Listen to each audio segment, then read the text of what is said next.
Hello, my dear students. I am Dr. Priyanka Saini again with the next topic of chapter cell in front of you. Today we are going to discuss about the cell membrane or the plasma membrane or the plasma lemma. If you want to make the notes, please pause my video and you can write it. I am just in a side for a while. So आप इसको लिख सकते हैं अगर आप चाहें तो ये एक बहुत अच्छे नोट्स हैं आपके लिए जिसमें आपको कोई रट्टाफिकेशन की जरूरत नहीं है। सिर्फ आपको इन नोट्स को समझना है और गो थ्रू होना है। आपको इजीली सारे नोट्स विद डायग्राम्स लर्न हो जाएंगे। सो आई होप आपने देख लिया होगा। सो अगर आपको लिखना है तो आप इसको पॉज कीजिए वीडियो को और आप लिख सकते हैं। Everything is clearly written in front of you. Let's explain now. So cell membrane का दूसरा नाम प्लाज्मा मेम्ब्रेन भी होता है और इसको प्लाज्मा लेमा भी कहते हैं। ये नाम दिया किसने? ये नाम दिया था नेगली ने। किसने? नेगली ने ये नाम दिया था प्लाज्मा मेम्ब्रेन और प्लाज्मा लेमा। क्या होता है सेल मेम्ब्रेन और प्लाज्मा मेम्ब्रेन? ये एक लिमिटिंग बाउंड्री है। किसी भी प्लांट सेल या एनिमल सेल की एक लिमिट कर देती है कि यहाँ पे ये सेल खत्म हो रही है। जैसे कि हमारे घर की चार दीवारी हमारे घर की बाउंड्री बन जाती है, उसी तरह ये सेल मेम्ब्रेन लिमिटिंग बाउंड्री बन जाती है। प्लांट सेल और एनिमल सेल दोनों में प्रेजेंट होती है। जैसे कि मैंने अपने पिछले लेक्चर में बताया, प्लांट सेल के चारों ओर सेल मेम्ब्रेन के बाहर एक और सेल वॉल होती है। एक और सेल वॉल होती है। प्लाज्मा मेम्ब्रेन बनी किस चीज की होती है? प्रोटीन्स और लिपिड्स की। प्रोटीन्स और लिपिड्स की बनी होती है, जिसके अंदर प्रोटीन्स सैंडविच के जैसे प्रेजेंट होते हैं। जैसे सैंडविच होता है ना, लिपिड की दो बायलेयर होती है और बीच में प्रोटीन होता है। मैंने डायग्राम के थ्रू भी क्लियर किया है, अभी डायग्राम एक्सप्लेन करती हूँ। सो प्रोटीन लिपिड बायलेयर के बीच में, सपोज ये दोनों लिपिड की बायलेयर है, बीच में protein as a sandwich present होता है। किसने दिया था ये मॉडल? इस मॉडल का नाम होता है fluid mosaic model. Which model? Fluid mosaic model. Singer and Nicolson ने ये मॉडल दिया था हमें। प्लाज्मा मेम्ब्रेन बहुत ही फ्लेक्सिबल होती है, किसी भी तरह फोल्ड हो सकती है, मुड़ सकती है, टूट सकती है और दोबारा रीयूनाइट हो सकती है, दोबारा से बन सकती है।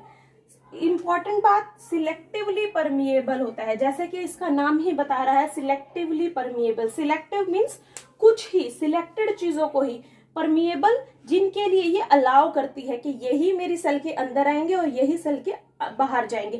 क्योंकि सेल एक लिविंग बीइंग है, सो सेल के अंदर कोई भी इस तरह की हार्मफुल चीज नहीं आनी चाहिए जो कि उसको हार्म करे, जो कि उसको नुकसान पहुंचाए।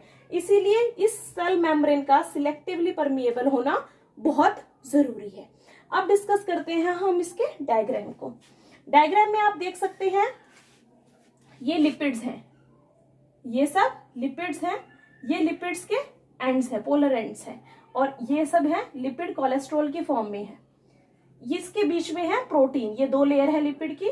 हर लेयर की थिकनेस 20 एंगस्ट्रॉम होती है। 20 एंगस्ट्रॉम इसकी और 20 एंगस्ट्रॉम इसकी थिकनेस होती है। टोटल इसकी मोटाई 75 एंगस्ट्रॉम होती है। Angstrom is the 10⁻⁻10 micrometer, right. इन लिपिड्स के बीच में होते हैं प्रोटीन्स। प्रोटीन्स दो तरह से प्रेजेंट होते हैं। एक प्रोटीन वो होते हैं जो कि बाहर प्रेजेंट होते हैं, ये बाहर प्रेजेंट होते हैं। जो बाहर की तरफ आउटर सरफेस पे जो प्रोटीन्स प्रेजेंट होते हैं उन्हें बोलते हैं पेरिफेरल प्रोटीन्स। क्या बोलते हैं?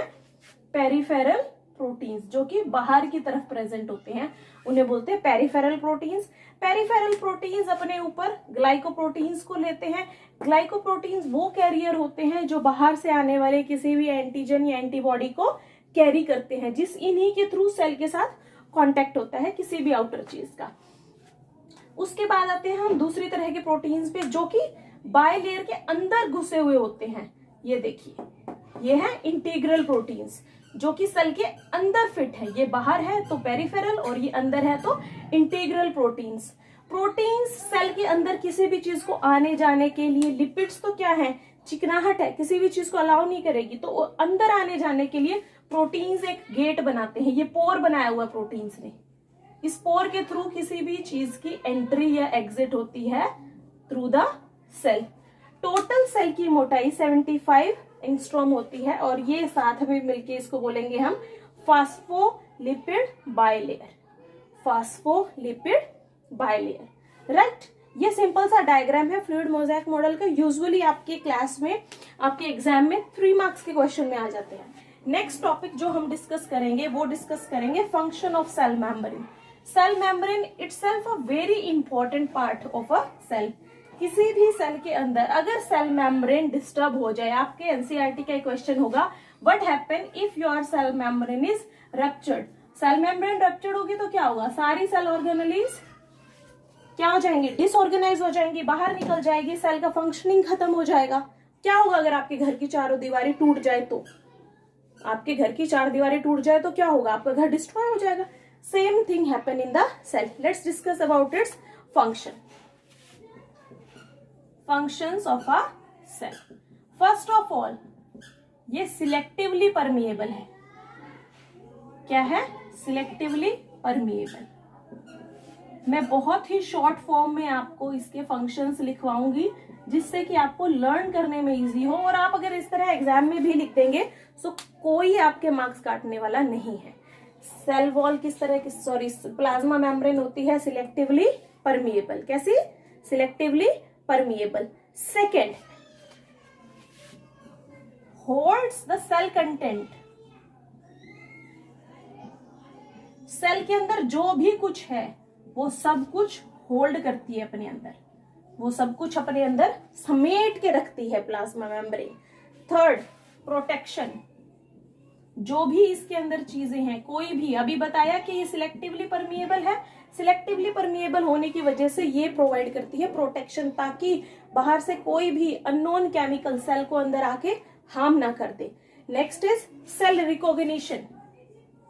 अभी मैंने आपको उस डायग्राम में दिखाया था, इस तरह का डायग्राम आपने देखा था, जिसको मैंने कहा था ये है ग्लाइकोप्रोटीन्स। ये किसी भी सेल की पहचान करवाने के काम आते हैं कि किस तरह की सेल है। ये भी कहाँ प्रेजेंट होंगे, आपके प्लाज्मा मेम्ब्रेन पे। तो प्लाज्मा मेम्ब्रेन किस काम आती है, सेल रिकॉग्निशन में, आपकी सेल को पहचानने में कि ये सेल आपकी किस तरह की सेल है, एंटीजन है, एंटीबॉडी है, कैंसर सेल्स है, क्या है। इसके बाद नेक्स्ट है इंडिविजुअलिटी। हर सेल को दूसरी सेल से अलग करती है। जरूरी क्यों है ये इंडिविजुअल करना, ताकि हर सेल अपना फंक्शन प्रॉपरली कर सके। हर सेल एक अलग काम के लिए असाइंड है, हर सेल को एक अलग काम दिया गया है कि आपको ये काम करना है। आपको डिवीजन ऑफ लेबर आपने पढ़ा होगा, सेल्स मिलके टिश्यू बनाते हैं, टिश्यू मिलके ऑर्गन बनाते हैं। तो एक particular type of cell, suppose जो मेरे हैंड्स की सेल्स है वो अलग तरह से बनी है, और हमारी जो जीभ की, टंग की सेल्स है वो अलग ढंग से बनी हुई है। तो सेल्स की इंडिविजुअलिटी होना बहुत जरूरी है। नेक्स्ट टॉपिक है ऑर्गेनेलीज। आपके सेल के अंदर बहुत छोटे छोटे ऑर्गन्स होते हैं जो कि आपकी सेल की फंक्शनिंग करते हैं, उन जिन्हें ही बोला जाता है सेल ऑर्गेनेलीज। जैसे कि mitochondria, nucleus, ribosome, Golgi bodies, endoplasmic reticulum, vacuoles, lysosome, peroxisome, centriosomes, so many, है ना। तो यही सब चीजें मिलके आपकी सेल को लायबल बनाते हैं, काम करने के लायक बनाते हैं। नेक्स्ट है सेल जंक्शन। मेरी लास्ट वीडियो में मैंने आपको सेल वॉल पढ़ाते हुए बताया था मिडल लैमेला का फंक्शन। मिडल लैमेला क्या करता है, दो सेल्स के बीच में इंटरचेंज करने में हेल्प करता है। सेम फंक्शन करेगा cell junctions in the animal cell. इनको बोलेंगे प्लाज्मोडेस्मेटा। क्या बोलेंगे सेल जंक्शंस को, प्लाज्मा डेस्मेटा, क्योंकि ये करती है ज्वाइन, दो सेल्स को ज्वाइन करती है ताकि दो सेल्स आपस में कम्युनिकेशन कर सके, इंटरचेंज कर सके अपने मटेरियल को, right. Next is the microvilli. Plasma membrane अपने ऊपर माइक्रोविलाई भी कैरी करती है, और ये माइक्रोविलाई का काम क्या होता है, एब्जॉर्प्शन का, सेल का सरफेस इंक्रीज करने का। सेल का सरफेस इंक्रीज करने से क्या होगा, मैक्सिमम अमाउंट का एब्जॉर्प्शन हो जाएगा। अदरवाइज स्पेस कम होता है और एब्जॉर्प्शन फिर उतना ही होगा। सपोज मेरे पास एक थ्रेड है जो कि इतनी लेंथ में मुझे रखना है, अगर इतनी लेंथ में मैं इस थ्रेड को रखूंगी और एब्जॉर्प्शन के लिए इसके ऊपर कोई लिक्विड डालूंगी, तो आप समझ सकते हैं कि सिर्फ इतना ही एरिया इसको एब्जॉर्ब करेगा। पर अगर मैं इसको फोल्डेड फॉर्म में, फिंगर लाइक फॉर्म में इस तरह डालूंगी तो आप सोच सकते हैं कि कितना लंबा थ्रेड सेम डायमीटर में आ गया है और ज्यादा एब्जॉर्प्शन करेगा क्योंकि इसका सरफेस एरिया ज्यादा है। सो ये सभी है फंक्शन आपकी सेल मेम्ब्रेन के, प्लाज्मा मेम्ब्रेन के। आपकी क्लास में ऑलमोस्ट प्लाज्मा मेम्ब्रेन का डायग्राम और फंक्शंस 3 मार्क के क्वेश्चन में हमेशा पूछे जाते हैं। आपके यूनिट टेस्ट हो या आपके मिड टर्म एग्जाम हो, फाइनल टर्म एग्जाम हो, यहां से क्वेश्चन डेफिनेटली आता है। सो आप इस टॉपिक को बहुत ध्यान से पढ़ ले, नोट कर ले अगर आप नोट करना चाहते हैं तो। वीडियो को पॉज कीजिए और बहुत अच्छी अच्छी वीडियोस के लिए, बहुत क्लियरिटी से टॉपिक को समझने के लिए मेरे चैनल को लाइक कीजिए, सब्सक्राइब कीजिए, शेयर कीजिए, ताकि मैं अपना और कंट्रीब्यूशन आपकी स्टडी के लिए दे सकूं। Thank you.